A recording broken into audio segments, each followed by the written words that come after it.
Hello. Today, I want to demonstrate how to open the case of the Xiaomi Redmi 20,000 mAh power bank. The Xiaomi Redmi 20,000 mAh is a plastic device consisting of two parts: the main compartment with the battery and the board, and the cover that encases it all.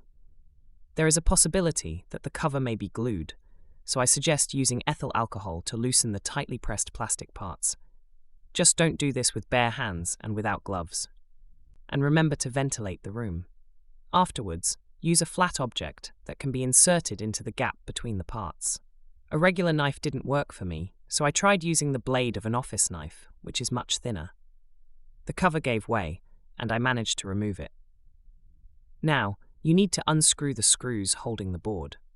The batteries themselves are glued to the case, so, being careful not to damage them, try to remove them by treating the glue with the same ethyl alcohol. We can observe the quality of the glue separation in this area, after which we try to remove the batteries.